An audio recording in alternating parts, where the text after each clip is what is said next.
issue being cited as a safety aspect by the GIAC and regulatory authorities. They are claiming that there are safe and tolerable levels of BT toxin. मतलब जो BT का विष है, BT का poison जो है well, they're not telling us in where they are testing. They are claiming that in the plant there is a level of 5 ppt of toxin and it's within the tolerable range. तो हमने पूछा ये जो tolerable range आप कह रहे हैं कि किसके लिए? प्लांट के लिए, वो बोलवर्म के लिए, भेड़ के लिए, बकरी के लिए या मानव मनुष्य के लिए, किसके लिए ये टॉक्सिन टॉलरेबल है? और फिर से हम लोग और बीटी ब्रिंजल में ये लोग क्या करें कि tolerable range is 5 to 47 ppm. BT cotton में टॉलरेबल रेंज और same is 5 ppm, 5 to 10.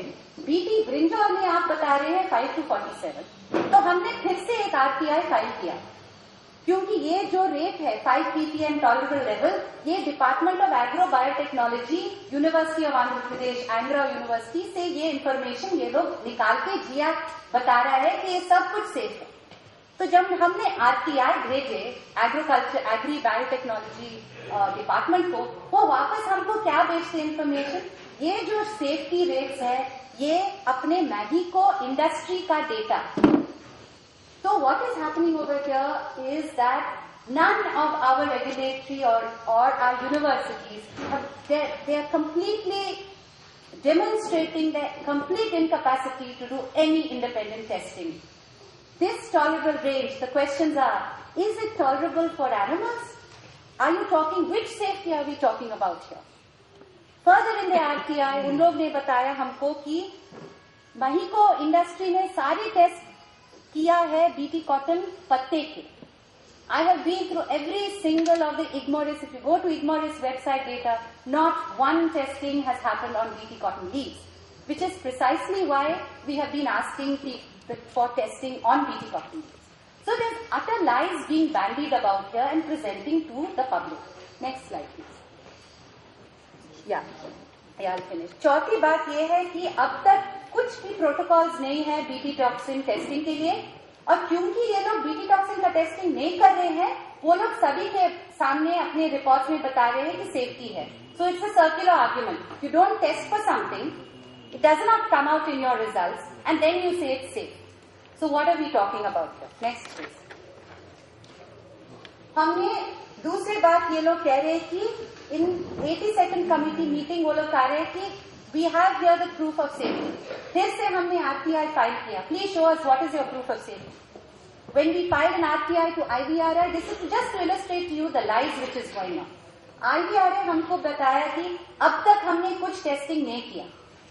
GIAC को जब हम RTI फाइल किया, वो लोग हमको 4 पत्र भेजे.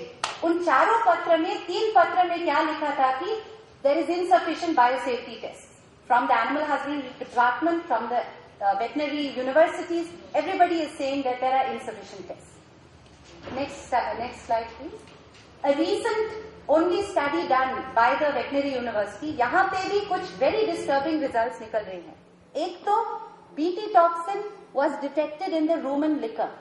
वो लोग BT ब्रिंजॉल के टेस्टिंग में बता रहे हैं कि पेट में हमको BT toxin नहीं मिल रहा है, यहाँ पे भेड़ में उनको मिला, रूमन लिकर में बीटी टॉक्सिन मिला. दूसरी चीज है, जब BT cotton non BT cotton का कंपैरिजन किया, उन्होंने क्या मिला कि lead contents deposits were much higher in the BT cotton as compare to non BT. Thirdly, वो जो लिवर टेस्टिंग है, liver testing indicators were 37% higher in the BT cotton fed sheep. So just to conclude that, last slide please. ये लोग बता रहे हैं हमको that guidelines ने बायोसेफ्टी डिमांड्स नहीं है, और they are claiming that there is all safety concerns which have been taken. I want to submit here and emphasise that no safety testing has been done, particularly looking at the chronicity, the chronic toxicity impacts. Number 2, that when field observations are there, what are our regulatory authorities doing? Aren't they accountable? Tomorrow when BT brinjal, today the BT cotton issue is completely unresolved because they are unwilling to carry out tests. In fact, my organization, we have drawn blood samples we've got permission. We took permission from the Ministry of Animal Husbandry and had to send it to Norway for getting tested. And we sent a copy of the sample to our IVRI. 1 साल हो गया, अब तक हमें reports भी नहीं मिले. Thank you very much. बहुत धन्यवाद साथी. टाइम नहीं है, can I please request the jury 5 minutes के बाद वापस आएंगे. मध्य प्रदेश के माननीय कृषि मंत्री डॉक्टर रामकृष्ण कुसमरिया जी है और ये बहुत कम दिखने को मिलता है जहां पे एक एग्रीकल्चर मिनिस्टर खुद एक एग्रीकल्चर साइंटिस्ट हो. उन्होंने अपना पीएचडी एग्रीकल्चरल इकोनॉमिक्स में किया है और वो खुद एक कृषि वैज्ञानिक है और कृषि मंत्री मध्य प्रदेश राज्य के है. और मैं एक बार अतुल त्रिवेदी जी को रिक्वेस्ट करूंगी मंत्री जी का परिचय देने के लिए, मगर उसके पहले आपको बता दूं कि यहाँ पे जो जन सुनवाई हो रही है कल और आज, आप सब जानते हैं कि भारत सरकार की तरफ से minister for environment and forestry Jairam Ramesh देश भर में सिर्फ 7 जगह को उन्होंने चुना है और वहां पे जाके वो लोगों का राय ले रहे हैं बीटी बैंगन के बारे में. हमें लगा दिल्ली में भी एक ऐसा एक जन सुनवाई होना चाहिए. ये नेशनल लेवल का होना चाहिए जहां पे हम एक प्लेटफॉर्म क्रिएट करें सभी ऐसे लोगों को जिनका एक्सपीरियंस ग्राउंड लेवल से उभर के आ रहा है और उस अनुभव से हमें क्या क्या सबक सीखना चाहिए आगे बढ़ने से पहले. वो अनुभव अलग अलग किस्म के हैं. बीटी कॉटन को लेके क्या अनुभव है और जो लोग जैविक कृषि कर रहे हैं उनके पास क्या विकल्प है, उनसे हम क्या सीख रहे हैं. और जब नीति बनाया जाता है, कुछ निर्णय लिया जाता है, वो क्या फील्ड लेवल एक्सपीरियंसेस से ये सब निकाल के कुछ कर रहे हैं सरकार के लोग या नहीं कर रहे हैं. ये सब मुद्दे जोड़ते हुए यहाँ पे एक जन सुनवाई ऑर्गेनाइज किया गया है. और यहाँ पे मध्य प्रदेश से, महाराष्ट्र से, राजस्थान से, बिहार से, आंध्र प्रदेश से, कल पंजाब से भी किसान आए थे. वो उनका कंसल्टेशन आज मंत्री महोदय का वहां चल रहा है, जयराम रमेश जी का, तो वो वापस चंडीगढ़ चले गए हैं. आप देखते हैं यहाँ पे कंज्यूमर राइट्स एक्टिविस्ट है, फार्मर ऑर्गेनाइजेशंस के लीडर्स है, रिसर्चर्स है, स्टूडेंट्स है और इंडिविजुअल कंज्यूमर्स और citizens who are concerned about their food, about sustainable development, ऐसे सभी लोग हैं. मंच पे बैठे हैं एक पैनल, कल से जो सुन रहे हैं सभी की बातें. डॉक्टर वीणा शत्रुघ्ना जी है, एक public health and nutrition expert, और डॉक्टर शरद निम्बालकर जी है, एक एग्रीकल्चर साइंटिस्ट, एक एंटोमोलॉजी एक्सपर्ट, जो आईपीएम में काफी इन्होंने स्पेशलाइजेशन भी किया है. Justice retired justice Hospet Suresh ji है आपके बगल में, और आपके उसके साइड में प्रोफेसर जेपीएस ओबेरॉय जो है वो एक साइंस, टेक्नोलॉजी और सोसाइटी का एक्सपर्ट है. और सुभाष शर्मा जी इंडिया के सबसे जाने माने ऑर्गेनिक फार्मर्स में से एक है. मैं अतुल जी को रिक्वेस्ट करूंगी थोड़ा मंत्री जी का परिचय आप प्लीज कराइए और उसके बाद हम माननीय मंत्री को इनवाइट करते हैं अपना राय रखने के लिए बीटी बैंगन के बारे में, जीएम बीज के बारे में और मध्य प्रदेश सरकार का क्या सोच है इसके बारे में, ये सब शेयर करने के लिए. धन्यवाद. अतुल जी. अतुल त्रिवेदी जी पॉलिटिकल एडवाइजर है वहाँ मिनिस्टर जी के, और वो बताएंगे. कविता जी को धन्यवाद और यहाँ पे बैठे सारे गण्यमान्य को मेरा प्रणाम. मैं माननीय मंत्री जी का जीवन परिचय, इनका परिचय तो बहुत लंबा चौड़ा है. समय की कमी को देखते हुए जैसा कि मुझे आयोजक ने बताया है, मैं कोशिश कर रहा हूं आपको इनके बारे में बताने के लिए. माननीय मंत्री जी मध्य प्रदेश के बुंदेलखंड एरिया, जो आज की तारीख में बहुत पिछड़ा हुआ इलाका के तौर पे जाना जाता है, वहां दमोह जिले में एक छोटा सा गांव है जिसका नाम है सकोर. वहां पे आप 30 जुलाई 1942 को आपका जन्म हुआ. एक साधारण कृषि के क्षेत्र में, कहिए इनके पिताजी बहुत बड़े अच्छे किसान होते थे. ये 3 भाई और ये दूसरे नंबर के रहे हैं और इन्होंने उस छोटे से गांव से अपना जीवन शुरू किया. पढ़ते पढ़ते उस इलाके में डकैतों का बहुत बड़ा आतंक होता था सन 50s में। वहां के लोग, जब ये इनका आगमन हुआ है, उसके बाद जब इन्होंने मैट्रिकुलेशन की परीक्षा समाप्त करी तो ये डकैतों के विरुद्ध इनका आंदोलन चला और साथ साथ इन्होंने पढ़ाई भी जारी रखी और जबलपुर एग्रीकल्चर यूनिवर्सिटी से इन्होंने 1967 में एमएससी एग्रीकल्चर की उपाधि ली और पीएचडी एग्रीकल्चर इकोनॉमिक्स में इन्होंने किया।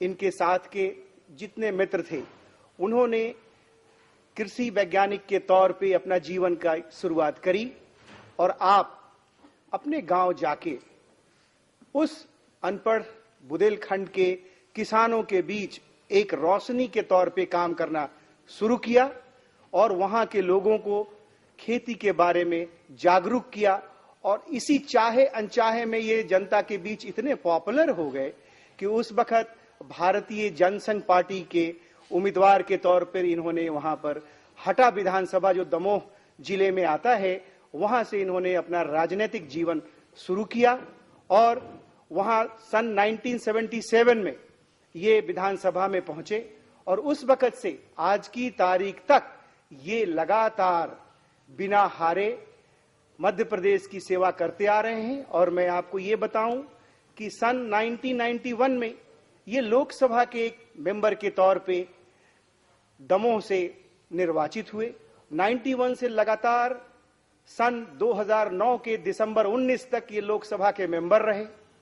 उसके बाद ये विधानसभा का चुनाव बीच में ही इन्होंने लड़ा और जनता ने इन्हें बहुत ही अच्छे मत से विधानसभा में पहुंचाया और 21 दिसंबर को ये 2009 में माननीय शिवराज सिंह जी के कैबिनेट में एग्रीकल्चर मिनिस्टर के तौर पे शपथ लिया और उसके बाद लगातार आपका जो बीटी ब्रिंजल का जो ये कार्यक्रम चल रहा है, माननीय कृषि महोदय के माध्यम से मध्य प्रदेश शासन में ये पूरी सरकार इनकी इस बीटी ब्रिंजल के खिलाफ है और साहब भी इसके बारे में बताएंगे। यही इनका जीवन परिचय है।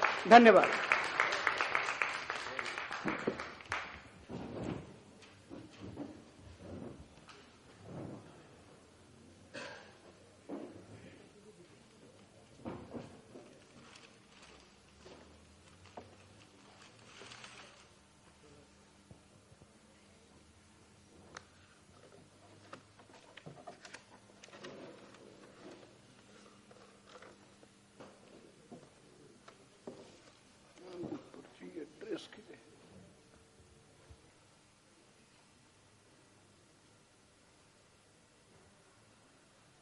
सर्वप्रथम तो मैं इस अपने पवित्र देश की धरती को प्रणाम करता हूं, जिसकी रक्षा के लिए हम सब यहां पर उपस्थित हुए और उस मिशन में जिसको मैं एक स्वतंत्रता की लड़ाई से कम नहीं मानता हूं, उसमें पधारे हुए सभी लोग जिन्होंने अपने अपने पक्ष रखे हैं, उन सबका मैं अभिनंदन करता हूं, सबका वंदन करता हूं और प्रणाम करता हूं। और हमें अत्यंत प्रसन्नता है कि हमारे बीच में ऐसी महान हस्तियां विराजमान हैं जिन्होंने इस सुनवाई को रख करके और हमारे जो असली हमारा खेती का मर्म है, किसान का मर्म है, इस धरती का मर्म है, उसको जान करके, सुन करके और उसको बचाने के लिए जो प्रयत्न हुआ है उसकी मैं भूरी भूरी प्रशंसा करता हूं। मैं बहुत ही सम्मान के साथ अभिनंदन करता हूं सम्मानीय रिटायर्ड जस्टिस महोदय आदरणीय सुरेश जी, डॉक्टर वीना शत्रुघ्ना जी, श्री शरद नेवालकर जी जो कि पूर्व में कुलपति रह चुके हैं महाराष्ट्र में अकोला कृषि विश्वविद्यालय की, सम्मानीय JS ओबेराय जी, JPS ओबेराय जी और सम्मानीय सुभाष शर्मा जी, और यहाँ पर विराजमान सभी प्रतिभागी, हमारे कृषकगण, हमारे मीडिया के भाइयों, जो कि ये संवाद जो है सारे देश में और पूरे विश्व में फैला करके और हमारी जो प्रकृति है जिसकी लगातार छेड़छाड़ हो रही है, उसकी रक्षा के लिए जो प्रयत्न हो रहे हैं, उनका सारे संसार में प्रसारण करके लोगों को जागरूक बनाएंगे। मैं सबका अभिनंदन करता हूं और स्वागत करता हूं। ये तो पूरे विश्व में ये बहस है और कुछ है ऐसे लोग हैं जो इस पूरे विश्व को कैप्चर करना चाहते हैं और उस षड्यंत्र के तहत ये जो हमारा देश जो है बहुत बड़ा देश है, लगभग 75% से 80% लोग खेती कर रहे हैं, खेती से जुड़े हैं, जमीन से जुड़े हैं और इसलिए इतने सारे लोगों पर एक साथ राज करने का जो एक कुत्सित प्रयत्न हो रहा है, उसको तोड़ना अत्यंत आवश्यक है। और इसलिए ये बीटी वैरायटीज के, जीएम वैरायटीज के आधार पर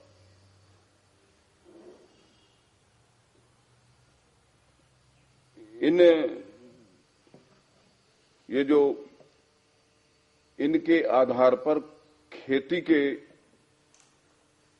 क्षेत्र में घुस करके और उसको कैप्चर करके एकाधिकार स्थापित करके केवल जो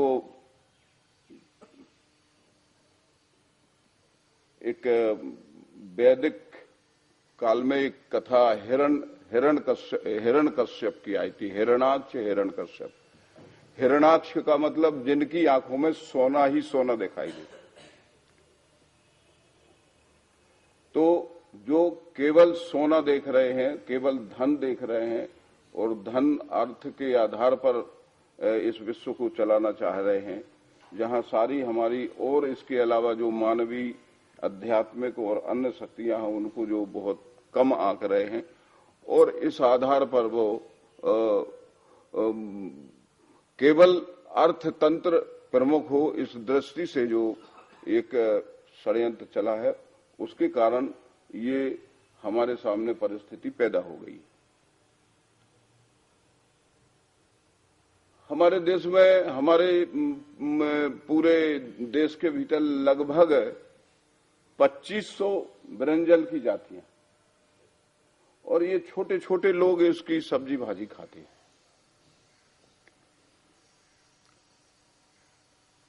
अब उन छोटे छोटे लोगों को जहर देने का काम होगा। ये जो आपकी जीन्स हैं, जो क्रोमोसोम्स होते हैं, उनमें कैरेक्टर होते हैं, उनमें जीन्स होती हैं और उसमें जो है बैक्टीरिया की जीन्स बाहर से ला करके उसमें इंसर्ट की गई है। वो इसलिए की गई है कि इसमें कीड़े न लगे। जो स्टेम बोरर होता है और उसका फल को छेदक होता है, उसमें कीड़े न लगे, इसके लिए उस जीन को, उस जहरीली जीन को उस ब्रंजल के अंदर उसकी जीन में भर दिया गया है। अब सोचने की बात है, कीड़े तो नहीं लगेंगे, लेकिन उसका जहर जो खाएगा उसको तो जहर जाएगा। अब कई लोगों ने कहा कि उसको पकाने के बाद उसका जहर खत्म हो जाता, तो जब उसमें जहर है तो हम जबरदस्ती जहर को खाएं क्यों? लोगों को हम जहर दें क्यों? उसको धोने से अपन सफाई कर लेते हैं, लेकिन क्या आपकी गृहिणियां उस ब्रिंजल को धोकर के क्या उस जहर को नष्ट कर सकती? वो तो आपके शरीर में जाएगा। और फिर हमारे मध्य प्रदेश में बीटी कार्टन के भी कई प्रयोग हो चुके हैं। अभी हम फोटोग्राफ्स देख रहे थे जो पशुओं के ऊपर, मनुष्यों के ऊपर, उनके भीतर जो उनके प्रभाव हो रहे हैं, विपरीत प्रभाव हो रहे हैं स्वास्थ्य के ऊपर। हमारे मालवा के लोग आए हैं जो बीटी कॉटन की खेती करते हैं, उन्हें जो एलर्जी और ये खुजली और स्किन डिसीजेज जो हुई है उसका हमारे यहाँ प्रमाण है। लोगों ने अपनी वहां पर दर्ज भी कराई है। तो ये सारी जो जहरीला जो उसका जो है वो ह्यूमन जो हेल्थ है उसको खराब करने वाला है, नष्ट करने वाला है। और कई जो रिसर्च हुई हैं जिनमें ये बताया गया है कि जो जानवरों के ऊपर जो रिसर्च हुई है, चूहों के ऊपर जो रिसर्च हुई है, और उन रिसर्च के जो रिजल्ट आए हैं उसमें ये बताया गया है कि किडनी खराब होती है इससे लीवर खराब होता है, और पोरस ग्रंथि पर, यूरिनरी ट्रैक पर ज्यादा इसका असर होता है। तो मैं ये कहना चाहता हूं कि आप पूरे देश को ये नपुंसक बनाना चाहते,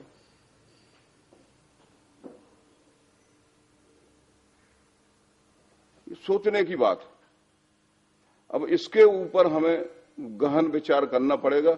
ये हमारे पास बहुत सी जो रिसर्च है ये हम आपके सामने ले कर देंगे। मैं ज्यादा डिटेल में नहीं, मैं मुख्य बातें इसलिए बोलना चाहता हूं कि एक तो हमारे किसान की स्वायत्तता खत्म हो जाएगी, आत्मनिर्भरता खत्म हो जाएगी। ये जो बीज जो है, ये जो आपकी कुछ कंपनियां हैं, मैं नाम नहीं लेना चाहता हूं, जो उसको एकाधिकार करके और हमारे किसानों की जो आत्मनिर्भरता है वो खत्म हो जाएगी। और जब आत्मनिर्भरता खत्म हो जाएगी तो फिर हमारे किसान जो है, हमारी खेती जो है, एक प्रकार की गुलाम बन जाएगी। तो ये भी एक षड्यंत्र है कि ये इस देश के किसान को यदि आप गुलाम बना लो तो फिर जल्दी इस देश को गुलाम बनाया जा सकता है, क्योंकि 80% लोग खेती करते हैं। तो ये एक प्रकार से मैंने जो कहा ना कि ये दूसरा फिर से ये एक स्वतंत्रता संग्राम हमारे सामने खड़ा है जिसको हमें लड़ना है। और इसलिए ये भी मैं निवेदन करना चाहूंगा कि हम आधी अधूरी रिसर्च नहीं मानने वाले। 34 के लगभग जो टेस्ट होना थे, अभी जो परीक्षण जो हुए हैं वो मात्र 6-7 मुद्दों के ऊपर, बिंदुओं के ऊपर उसके टेस्ट हुए हैं। तो एक तो रिसर्च अधूरी है, जो उसके भीतर वो खुद ही कॉन्फिडेंट नहीं है कि जो ये हम कर रहे हैं ये ठीक है कि नहीं है। तो ये आधी अधूरी शोध जो है, हम इसको जबरदस्ती क्यों मनवाने का षड्यंत्र किया जा रहा। तो इसका एक तो पूरा शोध हो, हम किसी नॉलेज के विपरीत नहीं है। आपको ध्यान होगा समुद्र मंथन हुआ था, 14 रत्न निकले थे, उसमें जहर भी निकला था। तो भगवान शंकर ने नीलकंठ बन करके उसको धारण कर लिया था। तो क्या हम जहर को आप धारण करें? यदि आपके रिसर्च में आपने कोई चीज निकाली है और वो जहरीली है तो उसको सार्वजनिक मत करो, उसको कंठ में धारण कर लो ना, उसको रिजर्व कर लो, कहीं उसका और उपयोग हो सके तो उसमें करना। लेकिन आम जन के स्वास्थ्य को नष्ट करने का खुद से षड्यंत्र नहीं होना चाहिए। तो मैं कहना ये चाहता हूं कि मैं नॉलेज के विपरीत नहीं हूं, लेकिन नॉलेज का जो उपयोगी है उसका हमें उपयोग करना है, जो उपयोगी नहीं है उसका उपयोग नहीं करना, उससे सावधानी बरतना। तो एक तो अधूरी रिसर्च, फिर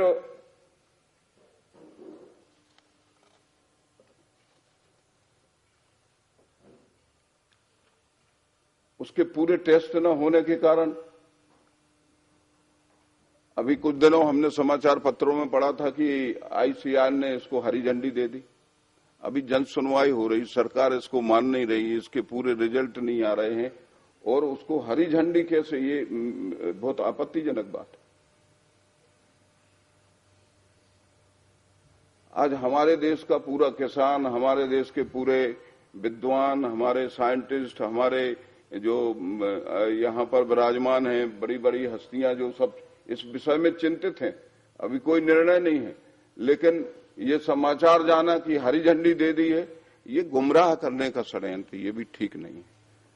यानी उन लोगों को जो इस काम के लिए आगे बढ़े हैं या इसकी सत्यता को जानने के लिए आगे बढ़े हैं, उनको गुमराह करने का या उनके मनोबल को तोड़ने का षड्यंत्र, तो ये भी औचित्यपूर्ण नहीं है।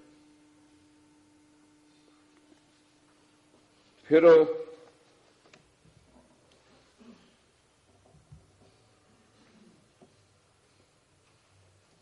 हमारा जो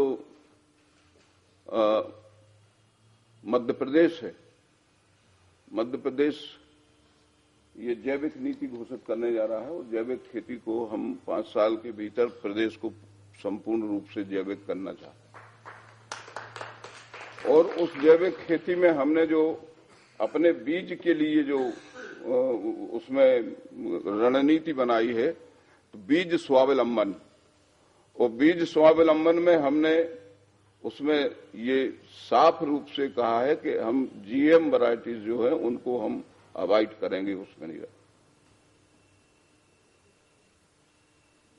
तो मध्य प्रदेश में हम इसको कतई नहीं लाना चाह रहे हैं। हमारे मुख्यमंत्री जी का भी कहना है, हमारे जो विजय वर्गीय जी हैं उनका भी कहना है और सभी मंत्रिमंडल की राय है कि इसको हम BT वैगन को यहाँ नहीं आने देंगे और उन्होंने इसका विरोध किया है। जल्दी ही आपके पास उनका भी इस मंतव्य का पत्र आपके पास आ जाएगा।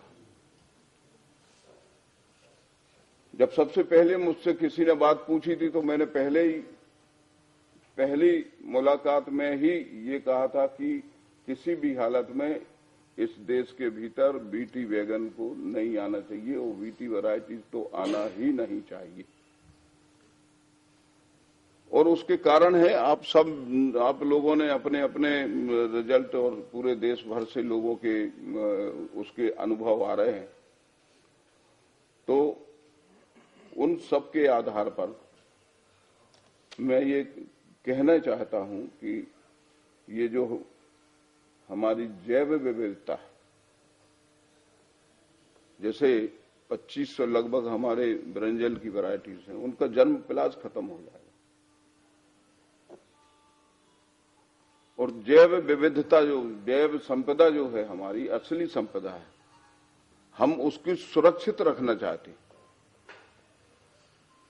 आज धान की जो हमारे रिछारिया जी थे मध्य प्रदेश में, उनने 50,000 वैरायटी डॉक्यूमेंटेशन किया था। ब्रिंजल की भी 2500 वैरायटी है जिनका डॉक्यूमेंटेशन करना जरूरी है। कई वैरायटीज हमारी लुप्त हो रही, वीट की वैरायटीज हमारी लुप्त हो रही। तो ये जर्म प्लाज्म हमारा बचा रहे, हमारी जैव विविधता, हमारी जो असली संपदा है वो बची रहे।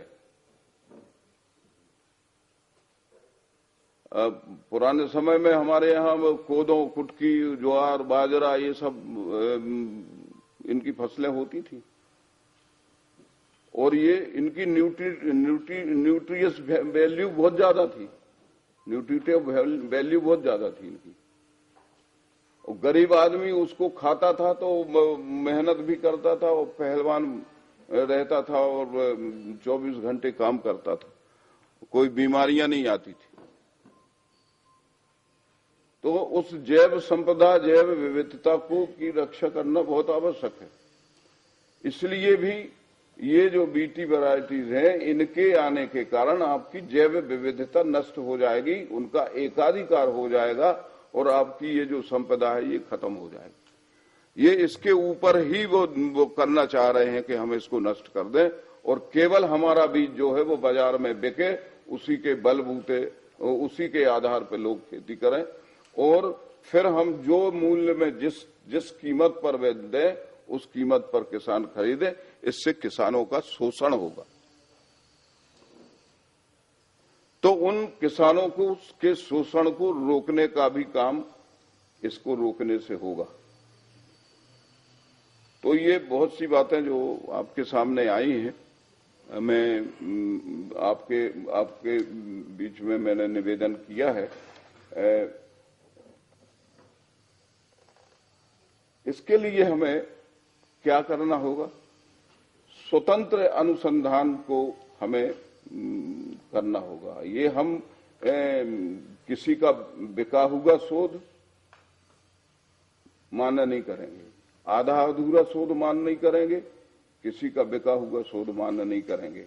इसके लिए स्वतंत्र और सरकार इसका शोध करे, इसके ऊपर इसकी अच्छाई बुराई को जानने की कोशिश करे और उस आधार पर जो जनता के हित में जो काम हो उसको करने का काम करे। जैसे मैंने कहा ना कि यदि जहर है तो उसको धारण करो, उसको सार्वजनिक मत करो, जो जनता के हित में है उसको सार्वजनिक करो। तो जब इससे नुकसान हो रहा है, लोगों के यहाँ से जगह जगह से उसके रिजल्ट आ रहे हैं, उसके परिणाम आ रहे हैं, खेती बिगड़ रही है, जमीन बिगड़ रही है, लोगों का स्वास्थ्य बिगड़ रहा है, पर्यावरण बिगड़ रहा है, ये जब सारी चीजों के ऊपर उसके विपरीत असर पड़ रहे हैं तो हमको ऐसी कौन सी जरूरत आ गई है? हमारे बुंदेलखंड में एक भटा में 50 लोग, एक ब्रंजल में 50 लोग भोजन कर सकते। इतनी बड़ी साइज का, कोई बीमारी नहीं, कोई कीड़ा नहीं, कुछ नहीं लगता उसमें।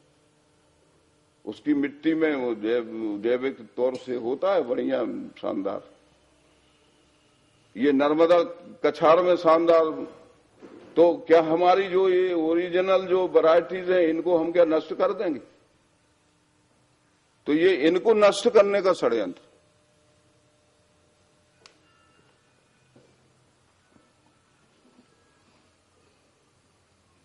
फिर हमें स्वतंत्र अनुसंधान करने की आवश्यकता है। अभी इसके ऊपर पूरा अनुसंधान हुआ नहीं।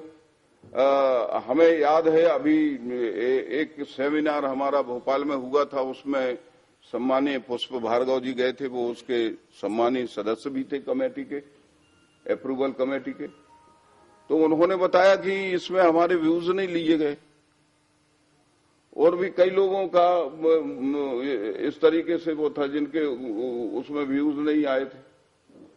तो जब उसके ऊपर जो फिर से इसके ऊपर और गहरी सूक्ष्मता से इसके ऊपर शोध करने की आवश्यकता है और काफी शोध करने के बाद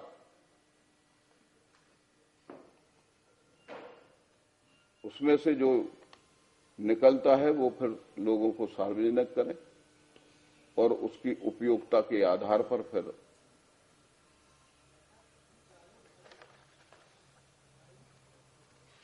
अब ये तो बीटी कॉटन में जो रिजल्ट आए हैं, बीमारियां लोगों को हुई हैं और उसके बाद जो उसकी प्रोडक्टिविटी के विषय में बात आई है, शुरुआत में जरूर प्रोडक्टिविटी ठीक हुई है, लेकिन बाद में जो इंसेक्ट पेस्ट जो जिसके लिए इनने कहा था ये नहीं लगेंगे, वो तो नहीं लगे, लेकिन उसके अलावा दूसरे और बीमारियां उसमें लगने लगी। तो पेस्टिसाइड तो उतना आज भी उपयोग करना पड़ रहा है, तो उससे कोई बचत थोड़ी हुई। तो ये भी देखने की आवश्यकता है। इन सब बातों पे विचार करके फिर हमारे उपभोक्ता की क्या पसंद है, उपभोक्ता की भी पसंद देखना पड़ेगी कि उसको क्या आवश्यक है, उसकी जो ओरिजिनल वैरायटी है, उसका स्वाद है, उसका अपना गुण है, तो वो जो उसका जो टेस्ट है उसको भी तो ध्यान रखना पड़ेगा। वो उसके ऊपर भी हम अतिक्रमण करने जा रहे हैं इसके माध्यम से, उसको भी रोकने की आवश्यकता है। तो ये कुछ बातें मैंने आपके सामने रखी हैं।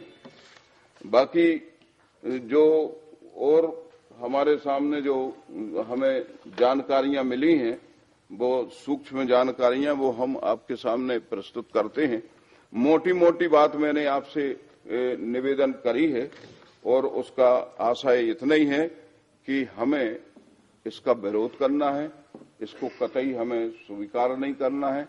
हमारी आप सबसे प्रार्थना है, हम एक किसान के नाते, इस देश के नागरिक होने के नाते, और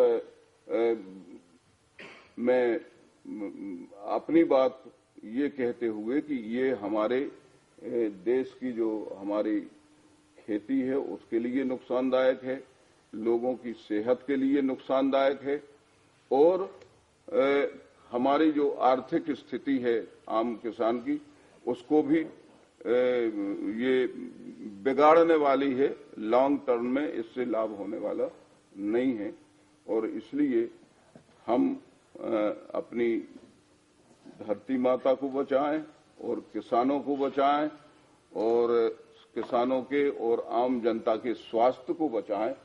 इस दृष्टि से इसका विरोध करते हुए, और हमारे मध्य प्रदेश की सरकार भी इसका पुरजोर विरोध करती है, इसको हम अपने मध्य प्रदेश की धरती पर हम इसको अलाउ नहीं करेंगे। ये हमारा स्टैंड।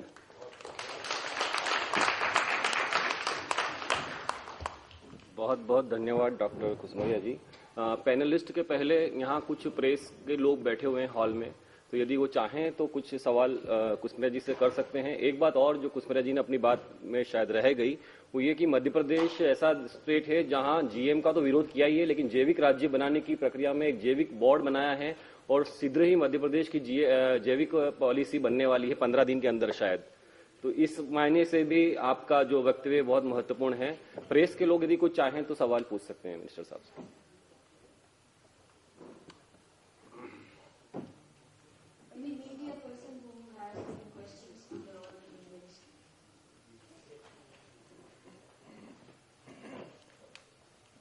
ये जान वर्मा जी है डीएनए से।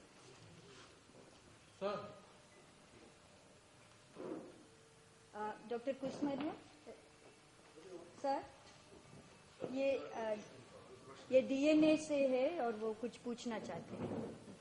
सर, ये व्यूज आपके मध्य प्रदेश गवर्नमेंट के हैं और जैसे एंटायर बीजेपी? नहीं, मध्य प्रदेश सरकार, मुख्यमंत्री से हमारी बात और हमारे जो विजयवर्गीय जी हैं जो हॉर्टिकल्चर मिनिस्टर, उनसे बात, मुख्यमंत्री से बात को अपना उनके उधर से भी सरकार की तरफ से समन्वित वो भी आएगा, और उन्होंने हमें अथॉरिटी दी कि आप जाकर। सर, पार्टी का क्या स्टैंड है? भारतीय जनता पार्टी तो आपको मालूम है कि जो हमारी मूल असलियत है उसके ऊपर उनका जो आधार है भारतीय संस्कृति। हमारी भारतीय जनता पार्टी ये मानती है जो हमारी जो ओरिजिनल जो हमारी वो है पहचान, उसको खत्म नहीं करता, और इसलिए जो भी हमारी विरासत है उसकी सुरक्षा होना चाहिए, उसको बढ़ावा मिलना चाहिए। और हमारी पार्टी का ये भी सोचना है कि सबसे बड़ा वैज्ञानिक हमारा किसान है। तो किसान जो अपने खेत में जो कुछ उसने रिसर्च किया है उसकी भी मान्यता उसको देना चाहिए, और उसके व्यूज को उसकी कदर करते हुए, उसकी कीमत करते हुए, और उसकी सुख सुविधा और समृद्धि का ध्यान रखते हुए हम कोई भी काम करें। आप लोग